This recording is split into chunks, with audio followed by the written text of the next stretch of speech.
at the old library, the way that it was set up, most of you remember, one of the things I do miss about, not being closer to the kids is they would stand upstairs and they would yell their memory verse as loud as they could to see if they could disrupt me. And that was like a big deal to them, so it encouraged them to learn that memory verse as well. Let me, here in the next couple weeks, we're just going to have, I think, just an awful lot of fun. Is it all right to have fun in church?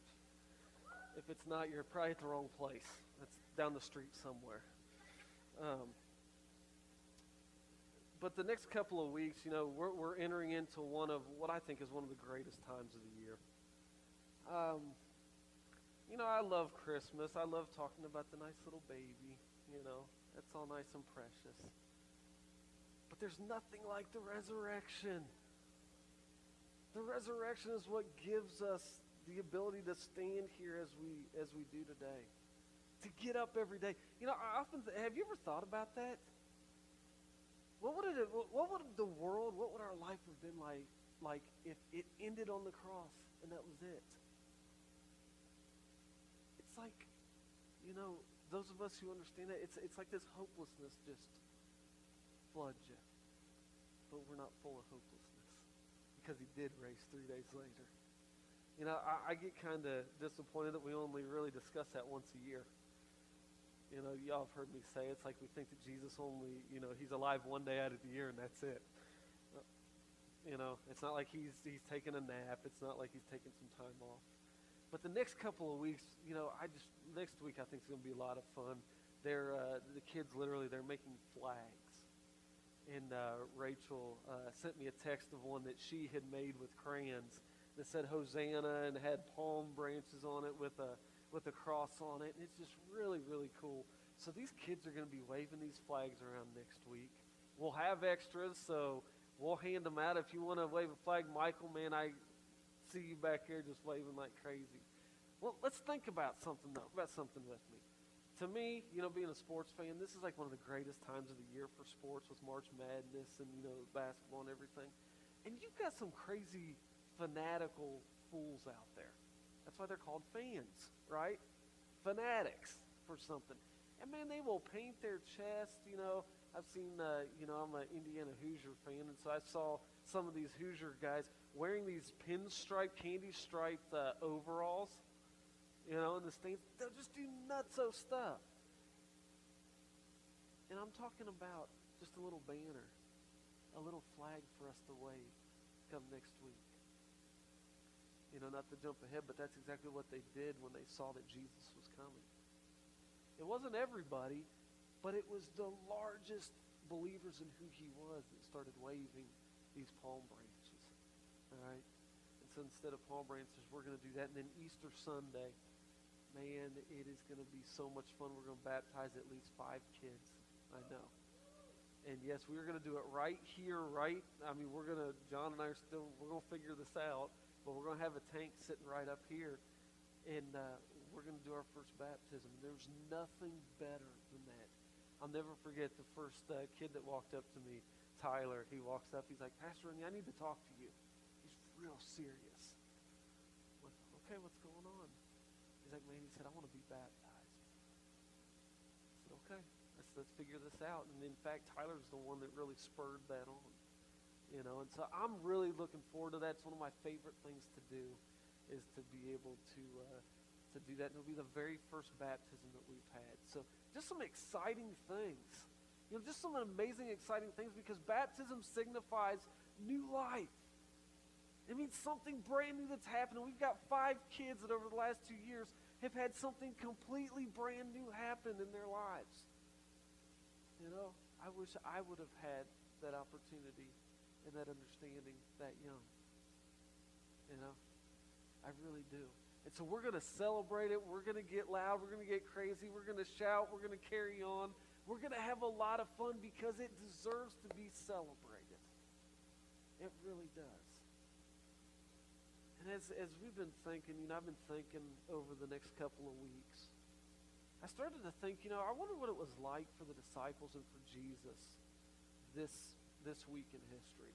The week before he knows he's going in to suffer the most difficult week in eternity. Okay? I think it's safe to say that it is the most difficult week that any human being in all of eternity has ever endured. And so I started to think, man, God, what was this like? I started to think about that, sitting around, the 12 of his closest friends. Man, what was it like for them? For Jesus knowing good and well what was going to happen. What was it like for him? And so I started looking through some scripture. And we're just going to take a look at a couple things, because here's the one thing I know that I know that I know. It wasn't a surprise. It wasn't a surprise to Jesus, that is. All right? And we're going to look at a couple of things that show that it wasn't a surprise to him, but it seemed to be a surprise to everybody else, because they didn't accept who Jesus was as the Messiah. It was so well known that even in Isaiah chapter 53, one of the most famous prophetic passages in the Bible, starting in verse 1, we read this. It says, "Who has believed what we have heard?" What a great question to open up with on a morning. Who has believed what we have heard? And who has the arm of the Lord been revealed to? I hope every one of us can say yes and yes with both arms, not just one. He grew up before him like a young plant and like a root out of dry ground. He didn't have an impressive form or majesty that we should look at him, no appearance that we should desire him. He was despised and rejected by men, a man of suffering who knew what sickness was. He was like someone people turned away from. He was despised and we didn't value him. Yet he himself bore our sicknesses and he carried our pains. But we in turn regarded him stricken, struck down by God, and afflicted. But he was pierced because of our transgressions, crushed because of our iniquities. Punishment for our peace was on him, and we are healed by his wounds. Thank you, Jesus. We all went astray like sheep. We all have turned to our own way, and the Lord has punished him for the iniquity of us all. He was oppressed and afflicted, yet he did not open his mouth. Like a lamb led to the slaughter, and like a sheep silent before the shearers, he did not open his mouth. He was taken away because of oppression and judgment, and who considered his fate? For he was cut off from the land of the living. He was struck because of my people's rebellion. They made his grave with the wicked and with the rich man at his death, although he had done no violence and had not spoken deceitfully. Yet the Lord was pleased to crush him severely. When you make him a restitution offering, he will see his seed. He will prolong his days, and by his hand the Lord's pleasure will be accomplished. These are the words of Isaiah the prophet. The foretelling, we understand this. When we have the whole thing and we've heard the story over and over, we can read this passage from Isaiah and understand they're talking about Jesus. And we can see all of the things and the detail, not only in this passage, but in several others throughout the Old Testament, that talk about the things that were to come. And so as we talk about things this morning, what we're talking about is a prophecy that was fulfilled in the betrayal, the death, and the resurrection of Jesus. What do I think about when I think back to that day and I have these pictures? Anybody else, like when you're reading through certain stories, do you picture the disciples looking a certain way, or, what was Jesus, And y'all have heard me say this. I just get really disturbed in some sort of way when I look at these painted pictures or photographs of Jesus that we see with this nice flowing brown blonde hair. Yes, the Fabio-looking Jesus, because he's all buff and gruff. It couldn't be further from the truth, because look, here's what it says in Isaiah. It says that he was nothing that we should look upon him. I think that's why people didn't understand that that's who he was, because He isn't this image that we have or that we've made up in our head of him. In fact, he looked a lot worse than what we would think. Because what we would think is that this is the God of the universe. This is the one that's going to come and he's going to save us and everything. So he's going to be this huge. I get this picture myself. I'm a big, medieval times, King Arthur type. I'm thinking he's a King Arthur, you know. One of my favorite movies is The First Knight with Sean Connery. Who could play a better King Arthur than Sean Connery? All right, of all people, you know. And it's, this is the thought that we have, but it says no, he wasn't like that. Jesus was a hard-working individual. So when I read this passage, I start to think about some of the guys that work for the company I work for. It's a construction company where they install elevators. They all look like John Sands, you know. Well, not all of them, thank goodness. I only say that because John works for our company doing that. But some of the guys that we have, I think about, man, there's some rough dudes. They walk into the office and they're all, when they've been out there installing and working, they've got stuff all over them. They're tired, they're worn out because they've been working. Not somebody that I would say, man, that dude is going to change the world. Really. Because what do we first do? We look at things with our eyes and visually, and so we make some sort of a judgment one way or the other about what type of person they are. Human nature, okay? That's what they did with Jesus. And so Isaiah even is telling them, so, we're talking about these disciples, and they're sitting here, they're walking with Jesus, they're seeing all these amazing things, and they've read this. But because they're spending so much time with him, they're understanding, you know what? This is who Isaiah was talking about. To a point.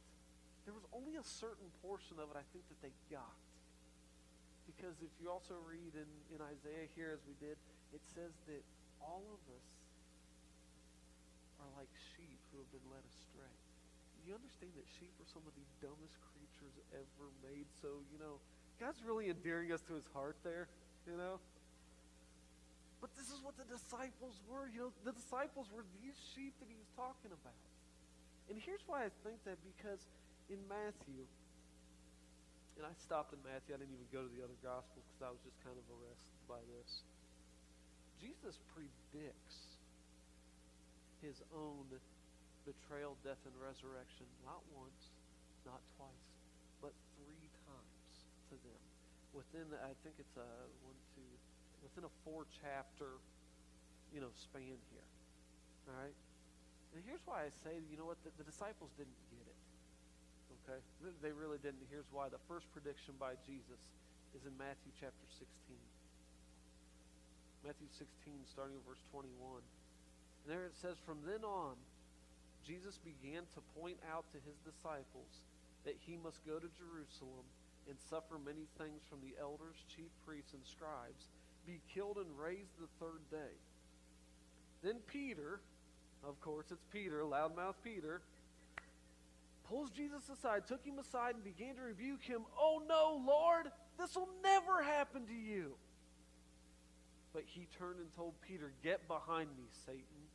You are an offense to me because you're not thinking about God's concerns, but man's. And so this first prediction that Jesus gives here in Matthew 21, I feel like he's trying to sort of ease them into it, He's like, guys, listen, we've read these scriptures, and we got to remember the disciples knew these because they're good Jewish kids, all right? And so by the time they're 14, they've read through an awful lot, and either they have or they don't, and these 12 are the misfits that didn't have it. So they got kicked out, okay? I can attest to stuff like that, okay? Especially when Peter has a response like he does, I can really attest to that type of thing, And so, I feel like Jesus is almost easing it into them, like, okay, guys, listen. Because he says from this point on, after they've been doing all these amazing things, it's like he's wanting to break it to them. From this point on, which tells us this isn't the only time, and these probably aren't the only 3 times that he said stuff alluding to this. These are the 3 that Matthew records. And he says, guys, I've got to go. We're going to go to Jerusalem, and these are the things that are going to happen. All right, I'm going to die. And Peter's response, just like many of us would be, there is no way. You are the Messiah. They can't do that to you. Because we got to remember, this is the same Peter who, when Jesus asked him, who do you say that I am? His response was, you are the Christ, the Son of the living God. So he wholeheartedly believed in who Jesus was. But here's the interesting thing. He believed that he was the Messiah, that he was the Christ, but he didn't believe all that the Bible had to say. How many times do we only want to pull out the things in the Bible that we want to hear? Hey, I tell you what, I'm going through a bad time or a rough thing, and where am I going to go? I'm going to go to those passages that I know are going to make me feel the best. Okay? But do we know that that's not always God speaking when we go and pull out the verses that we want? What, Renny, you're saying that's not God speaking, it's his word. Yeah, it is his word. Those are his words. But just because they're his words doesn't mean that he's speaking those to us at those moments. That is what we call manipulation of Scripture. And you want to get this pastor ticked off? Start doing that. All right? I want God to speak to us, but sometimes the things that he speaks to us are the things that we need to hear, not necessarily the things we want to hear.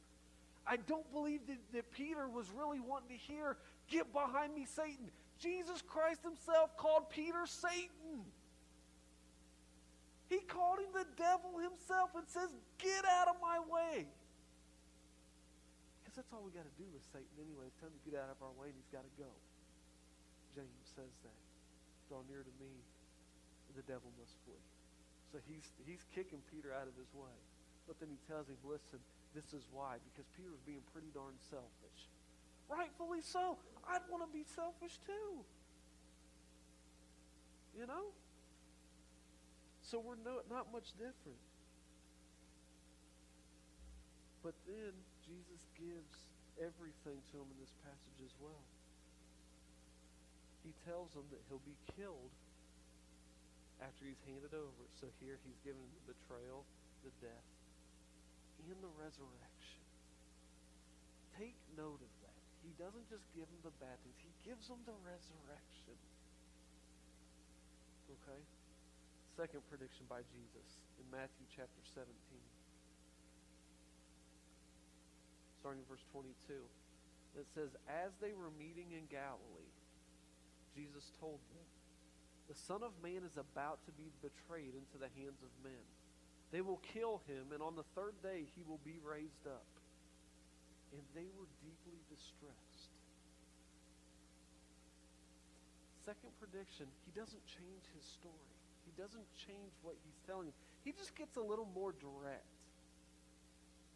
Listen, okay? It's not stopping everything. They're not having this huge remorseful service type thing or whatever. It says, as they were meeting, they continued to go through the things that they needed to. And he tells them, listen, the Son of Man, so he's really direct. Listen, it's me. Okay, this is what's going to happen. I'm about to be betrayed into the hands of not just all these bigwigs, but men. And we know from the rest of the story that it's not just the men, but it's a friend. And Judas, who betrays him. And then he's pretty darn straightforward. Listen, they're going to kill him. Not beating around the bush. They're going to kill him. But then once again, on the third day, he'll be raised up. And it says that they were deeply distressed because they understood the first two things. And I'm going to guess, you know, if I'm a disciple and I hear this sort of thing, my mind automatically is going to go to the one thing. They're going to do what to him? I'm not really going to care about the betrayal. I'm going to miss that.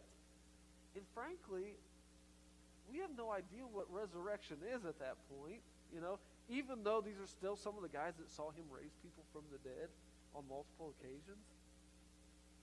wait, you mean they're going to kill you? What? And then automatic distress comes in. What are we going to do? Who's going to lead us? Where are we going to go? We just spent our last 3 years with this guy. I can just hear him murmuring and, going on and on and on. They were deeply distressed. Gives us still a little bit of hope. And then the third prediction by Jesus happens in Matthew chapter 20, starting in verse 17. Matthew 20:17.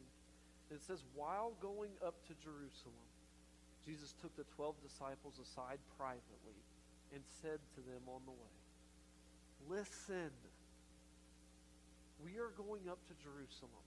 The Son of Man will be handed over to the chief priests and scribes, and they will condemn him to death. Then they will hand him over to the Gentiles to be mocked, flogged, and crucified, and he will be resurrected on the third day. There's a couple things about the final prediction that he gives here that kind of stood out to me. One, it says while they were going. If you remember a couple weeks ago, we talked about there was a message I gave that was talking about as you are going. Jesus speaks to them as they are going. He doesn't stop because of knowing what's happening. Can I take a little sidebar here and say that even if we know circumstances that may be coming, that doesn't mean that we can stop doing what God's asked us to do. But we need to continue as we are going. But then Jesus, it says here, he finally, I feel like this is like the most direct that he's getting. So you see this like little progression of how he's doing this third time. Because he understands. He spends all of his time with him. He's probably sick of them at times. In fact, I'm almost assured that Jesus is sick of these 12 at times because it says that he had to get away from them. I don't know if you've ever spent time around family, even, anybody that you absolutely love and adore and, just the deepest care. And there's sometimes it's like, get away from me, you're bothering me. Go in the other room or something. Now, Rachel never does that to me, so don't let... No. I remember one time, the last ice storm that we had several years back, my house seemed to be the only one in all of Berea that didn't lose power or anything, so everybody decided to come to my house. And most of the folks that helped plant this church, there were a lot of them that came out to my house, and they just would pack up their refrigerator in a cooler and bring it over to the house. And it was so cold that we'd sit it out on the front deck or on the back deck, and it was like, it really felt like the book of Acts, where everything they had was in common because we couldn't get anywhere. But I tell you what, I think that was probably, 4 or 5 days? You were out there, weren't you, John? It was like 4, maybe 5 days, constant. 4 and 5 days together. And if you've been to my house, little house, and I mean, it looked like Command Central around my kitchen table with laptops everywhere, and I'm stepping over people to walk through the living room, just wherever we could get. But as much as I love and adore all these folks, I was so glad when that 4 or 5 days was over and people could go home. And these are most of the folks that I asked to come plant a church with me, okay? So that tells you the love and care that I literally do have for them. But I was ready for them to go. That's what Jesus is thinking with these guys. So he gets it, I guarantee I can take John Sands, I can take Brittany, I can take John Clay. I know them so well that I know what it's going to take to get through to them. And if I really, really, really need something to get through to Sands, I'm not going to sort of dance around anymore. I'm going to grab him, I'm going to sit down and say, listen to me. I need you to really listen to the words that are coming out of my mouth. All right? That's what Jesus did. He pulls all of them aside and he sits them down. Listen, guys, you're not getting this, but here's what's going to happen. We're on our way to Jerusalem right now, and when we get to Jerusalem, these are the things that will take place. And he really lays it out for them. he lets them know he's going to be betrayed, that he's going to be beaten, he's going to be crucified, and then 3 days later, he's going to raise again. I find this account, when I'm thinking about this and talking about this, I find this so interesting that Jesus' message never changes. From the time that he entered this earth to the time that he rose again, his message never changed. He's saying, listen guys, like he's doing jumping jacks and everything, I'm the Messiah, the one that you're looking for, the one that was read about in Isaiah. I'm him. And you know what? I'm going to suffer the cruelest death for you guys. But it's not going to be enough. It's not going to hold me. And I'm going to raise 3 days later. He's letting them know exactly who he is. Up until this very last week. And so, even that moment, what are these disciples thinking? I really don't think that they believed what was going to happen. Still. Even though Jesus was being direct with them, he'd never lied to them. He'd never led them astray. Gosh, sounds so familiar, doesn't it? And they didn't believe him. How many times has he told me an awful lot of things like that? Told me where to go, how to walk, what was going to happen. And I'm like, nah, I'm not going to believe that. How many times this week have I done that? Heck, some of us might have even done that this morning. But here's the thing about Jesus. None of these actions, none of these events that took place were predicated upon the response that the disciples gave. What an amazing thing. The last couple of weeks we talked about Jesus never changes. Man, could you imagine the emotional turmoil he would be on if he did? Messing with all our junk? Man, he'd be all over the spectrum. I'd like to see a graph, with points all of that one. I think it'd destroy a computer. But here's the thing. Jesus never changes, so his response was the same. He was steady and on mission. And I think he did this 3 times for a reason. I can't help but think that he gives 3 predictions here in Matthew, and that Matthew picks up on that, because in all 3 accounts he says, in 3 days I'm going to be risen. Repetition, repetition, repetition. He's telling them, guys, there's something to this 3 days. You might not get it. You might be sad. You might be all messed up and distressed. But 3 days, and I'm coming back. And so the 3 predictions equal the 3 days that he spends in the grave. So I always end with this, though. So what should our response be as we're reading this to the life, betrayal, death, and resurrection of Jesus? Because there has to be some sort of response, some sort of something that goes on with this. No matter how long we've been saved or how few days or weeks or months we've been saved. And in Matthew chapter 20, starting in verse 24, I think Jesus gives the very response after his 3rd prediction. So in verse 24 he says, Then Jesus said to his disciples, If anyone wants to come with me, he must deny himself, take up his cross, and follow me. For whoever wants to save his life will lose it, but whoever loses his life because of me will find it. What will it benefit a man if he gains the whole world yet loses his life? Or what will a man give in exchange for his life? For the Son of Man is going to come with his angels in the glory of his Father, and then he will reward each according to what he has done.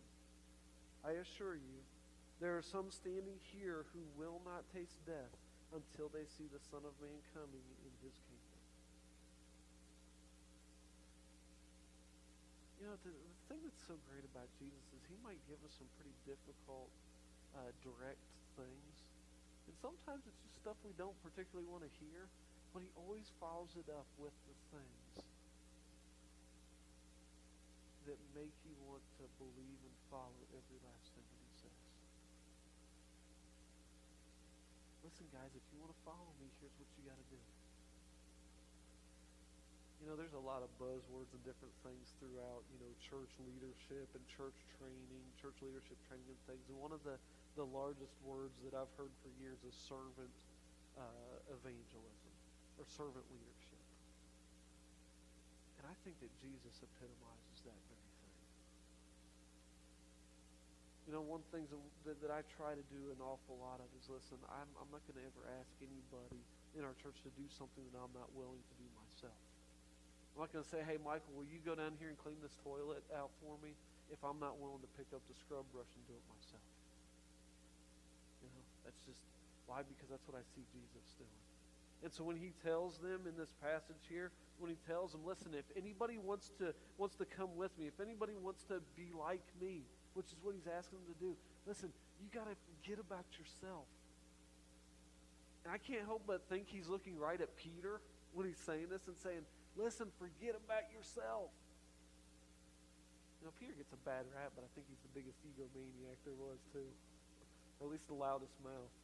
That's maybe why he's one of my favorites. It's like, listen, this is what you got to do. You got to put all that stuff aside and follow me. And think about this. He's saying this to people that literally had given up whatever livelihood they had to follow him. All of these guys, Matthew was a tax collector. Dude was rolling in the dough. He's making change, y'all. He was making a lot. All right? He was hurting for nothing on a monetary side. And he left it just like that. When Jesus walks in and he says, hey, you, come follow me. Boom, he leaves it. The brothers, as they're fishing, he's like, listen, man, put those down and let me make you fishers of men. And it says that they dropped their nets immediately and they followed after him.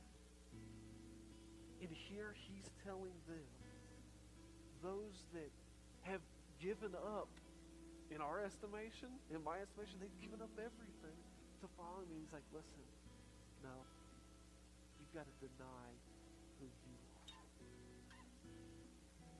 See, that's the one thing they held on to.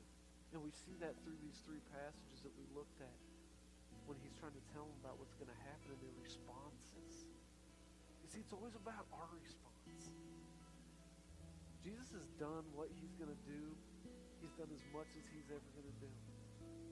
There isn't much more he could have done but died for us and then defeated death, hell, and the grave and rose again. I don't know what more we would want from him. I honestly don't know what more he could give to us, but what he has given to us. Life. Life. Hope. A chance. To live forever and ever. And ever. Forever's a long time.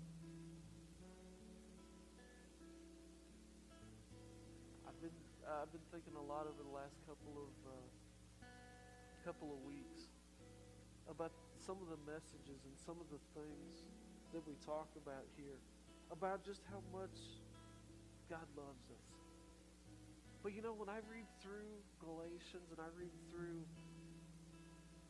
any of the passages of the Bible, even in the Psalms, you know that's what God's trying to get through to everybody is, you know what? I love you this much. I came to grips this last week while doing life journal reading and things. I'm like, God, help me to never change the way that I preach. Let it never be anything more than how much you love us. Because the love of God changes everything. Now, what greater love could there have been than for Jesus to have given up his life? I don't know about you guys, but that's somebody that I can follow.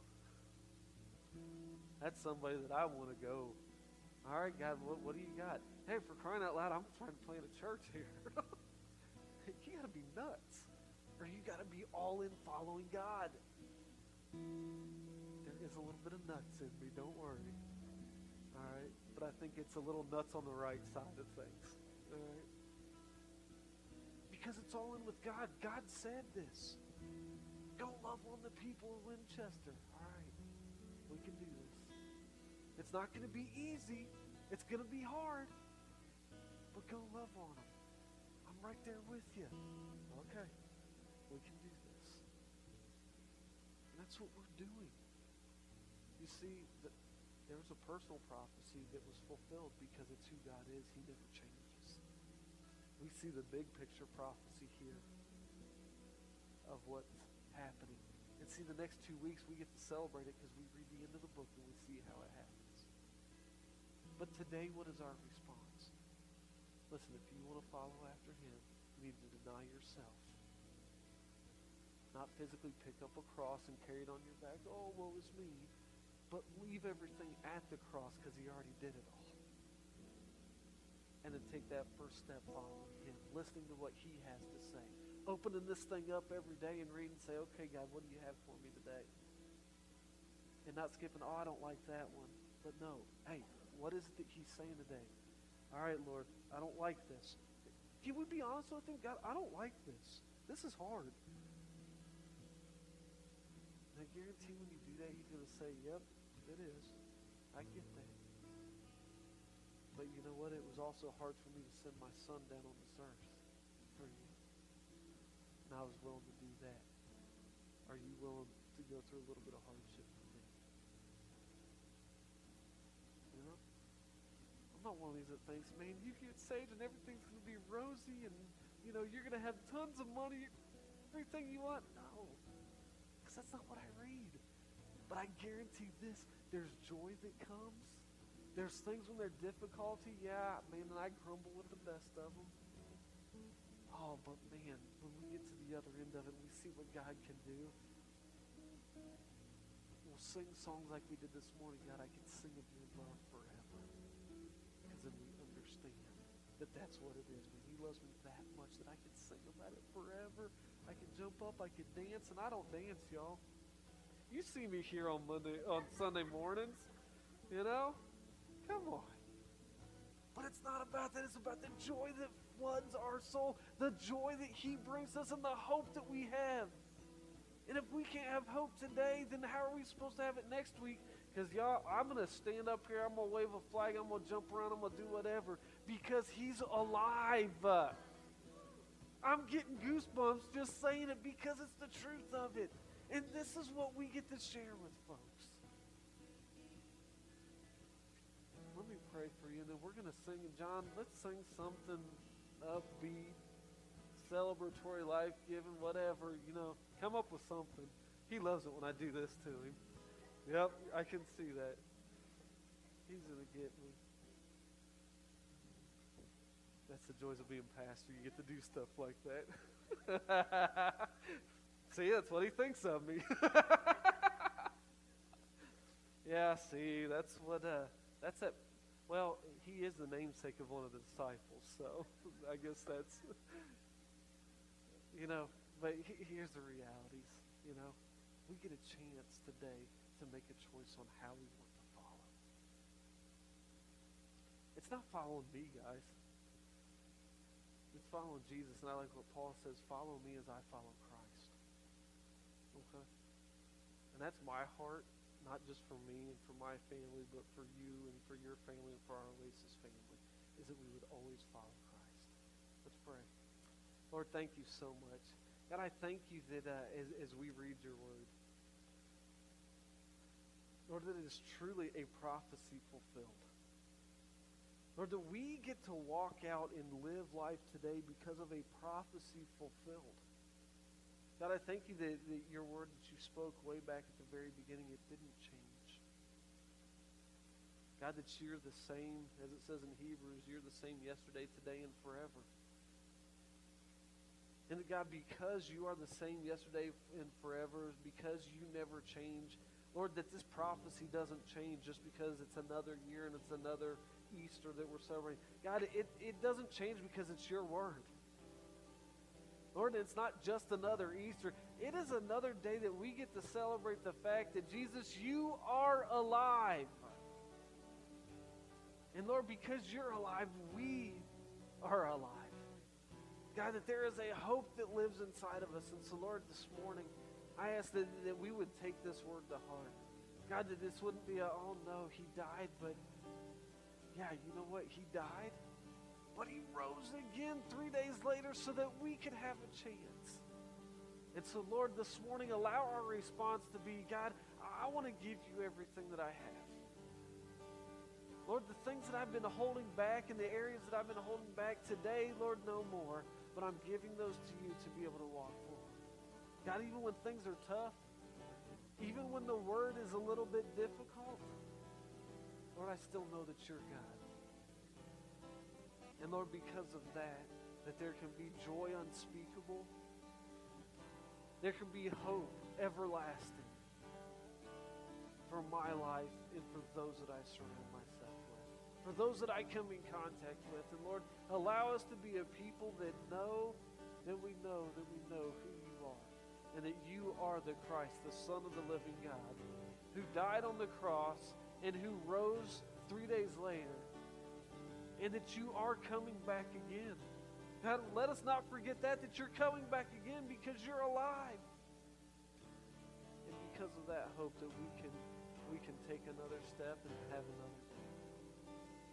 Lord, allow us to respond to who you are this morning. In Jesus' name we pray. Amen. As we sing this, I'm going upbeat this morning. All right? Because I truly believe this, that Jesus, it says that the Lord is the lifter of our heads. All right? So even in the hardest, most difficult things, he still is the lifter of our heads, not beating us down. And so would you stand if you're able to? And let's sing this song. If you have some need this morning and you need to pray, I'll pray. We can pray. But if nothing else, can we celebrate who Jesus is today and the fact that he is alive and that he loves us with an everlasting love? These are the days of Elijah, declaring the word of the Lord. And these are the days of your servant Moses, righteousness being restored. And though these are days of great trials, of famine and darkness and sword, then we are the voice in the desert, crying, prepare ye the way of the Lord. Behold, he comes, riding on the clouds, shining like the sun. At the trumpet call, so lift your voice. It's the year of Jubilee, and out of Zion's hill salvation comes.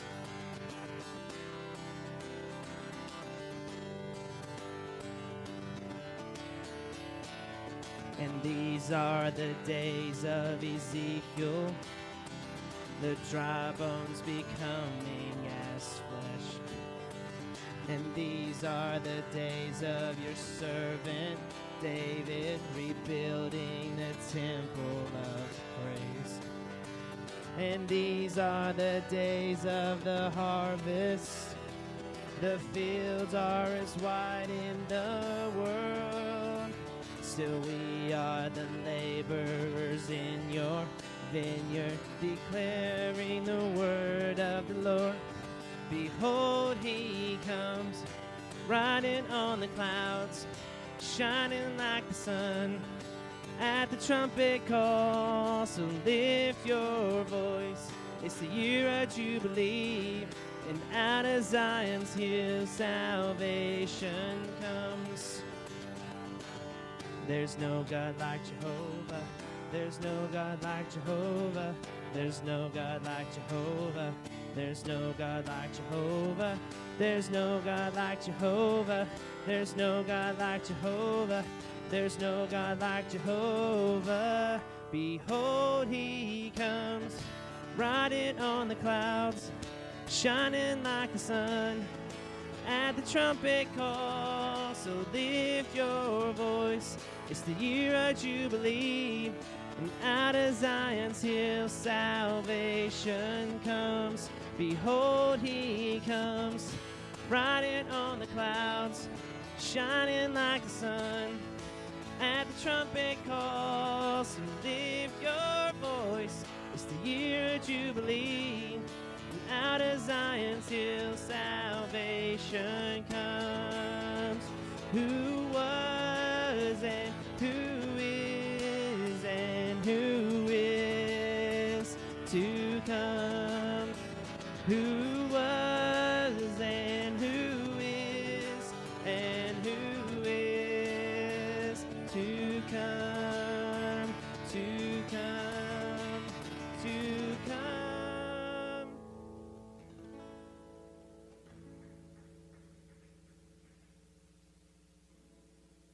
Well, that's just a small preview of what we get to do, and I'm telling you, the next 2 weeks, if you're able, you don't want to miss. Invite your friends.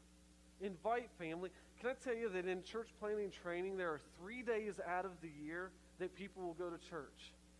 Christmas, Easter, and Mother's Day. All right? And so you know what? Here's the deal. For me, if you know that there are people that's what they're doing, you know, hey, it's Easter, I'm going to go to church, I don't know where else to go, tell them to come here. I'm okay if they're here solely because it's Easter and they're trying to fill their emotional calendar. Okay. Hey, I'm okay with that. One of the best speaking engagements I ever had, I had a group of high school kids for an FCA that they were getting out of class to come listen to me talk. Poor kids. But I had like 200 kids in this room, and you could have heard a pin drop.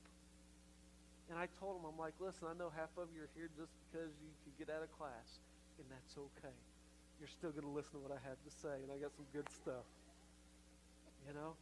So invite your friends, invite family, whomever. We're going to have, we're going to eat good, and afterwards we're going to have an Easter egg hunt out here in the on the playground for all the kids. So we're going to make a day of it on Easter.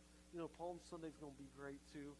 Come ready to wave a flag and enjoy stuff next week. And always, as always, remember, God loves you just the way you are, but he refuses to leave you that way. He wants you to be just like Jesus. Stay and have lunch with us and have a great week. Thanks.